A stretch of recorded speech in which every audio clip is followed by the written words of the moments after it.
Hey everyone, Happy New Year. Hope you have fun things planned for your New Year's Eve celebration.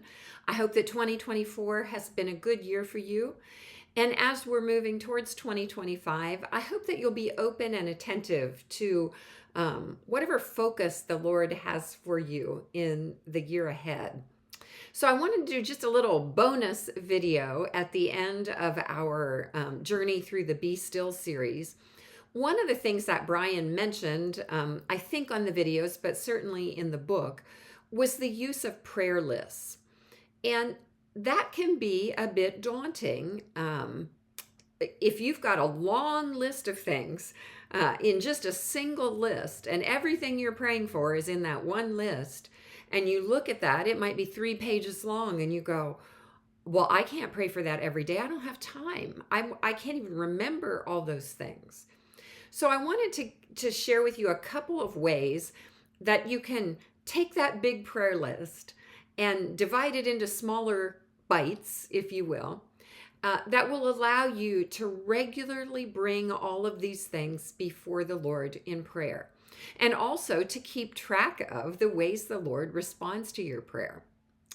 The first of those is for you journalers. If you're a journaler, if you have, a paper journal or even a digital journal that you write in a regular basis, one thing you can do is at the back of your journal, every time you start a new journal, if you're a paper journaler, reserve the last 7 pages of that journal for your prayer lists.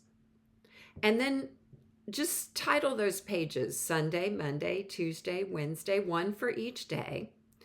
And then give each of those days a category. For example, the categories that I've been using for a while are Sundays, I pray for the church, the local church, and our larger denomination. On Mondays, I pray for world issues, sometimes using the headlines as prayer points. On Tuesdays, I pray for missionaries and international partners that I work with. On Wednesdays, I focus my prayers on families, all the generations from our parents and our siblings down to our children and our grandchildren. On Thursdays, I pray for my friends and specific requests that they have made, things that are going on in their lives. On Fridays, I pray for my students and my colleagues, other people that are involved in the educational process with me. On Saturdays, I pray for health needs.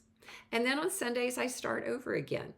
And so in that way, I'm able to, over a week's time, keep lifting up all of those prayer requests, but without having the 3-page list every single day. So that's one thing that you can do. Another, and if you're doing a lot of your devotional stuff digitally, Brian mentioned the Inner Room app that the 24/7 prayer ministry promotes. And I've got that here on my phone. I use it a lot when I travel. And it's basically the same thing I just described to you, except in a digital format. And, when you click on one of your categories, one of your options is to pray now. And you can even set a timer. Today, I'm going to pray for 2 minutes for this category, or I'm going to pray for 10 minutes, or I'm going to pray for an hour. And the timer will run.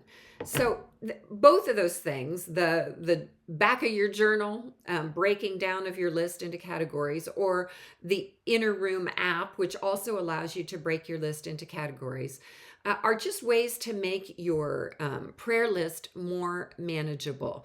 So I encourage you to try one of these or to try something else. Maybe one of your New Year's resolutions will be to pray for 3 minutes every morning for whatever happens to be on that day's list. And you can use the app or you can use a timer, but in some way to bring a bit more regularity and consistency and perseverance to your prayers.